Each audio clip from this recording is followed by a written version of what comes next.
Salamu alaikum ndugu zangu wa Pangani TV. Wewe ambaye hujasubscribe, basi subscribe channel yako ili uwe wa kwanza kabisa kupokea matukio yote ya Pangani.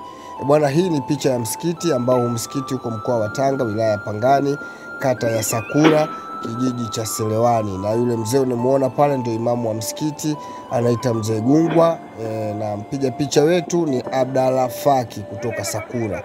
Bwana, nataka nikuache usikilize dua nzito kutoka kwa mzee baada ya kujengewa msikiti mkubwa na mbunge wetu Juma Aweso. Msikilize mzee, msikilize kwa makini sana.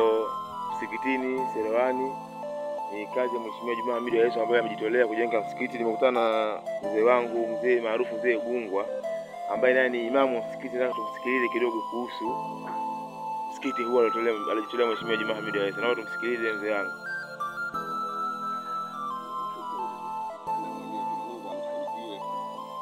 Hapa ulipofikia msikiti watakwenda mbali zaidi, kama hizi sasa za kufanya vijana kama nyinyi mkajitolea kama hivi. Sio kwamba mnajitolea, mnajiwekea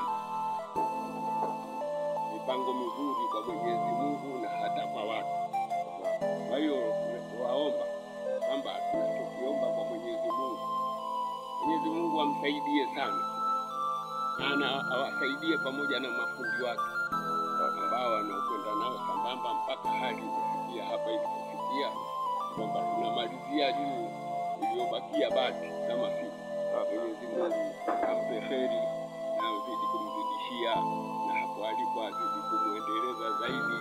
Basi tunashukuru sana kasikia kwamba vijana kuwa ni rahisi. Tunashukuru sana kama sisi hapo nasema alhamdulillahi rabbil alamin. Allahumma hdina fiman hadaita wa afina fiman afaita wa tawallana fiman tawallaita wa barik lana min alkhairi fima azaita wa qina waqifi ya rabbi sharra ma qadaita wa inna taqdi wa la yuqda alayka wa sallallahu ala sayyidina Muhammad wa ala alihi wa sahbihi. Juma Aweso, Mwenyezi Mungu akusaidie, akupe zaidi. Sallallahu ala sayyidina Muhammad wa ala alihi wa sahbihi. Alhamdulillah. Mheshimiwa Juma Hamid Aweso, wananchi wa Selewani wanakushukuru sana, na tumeongea na imamu Mzee Gungwa, imamu msaidizi msikiti. Anakushukuru sana sana sana sana. Mungu akuongoze, Mungu akujalie kwa kazi kubwa ambayo umeifanya. Umeona kazi yako na Mwenyezi Mungu atakulipa inshallah. Hichi tulichofanya ni jambo kubwa sana, umejiwekea hata kwa Mwenyezi Mungu. Kwa hiyo tunaomba viongozi wengine mchukue mfano kwa Mheshimiwa Juma Hamid Aweso. Bado tuna ujenzi mingi ya misikiti.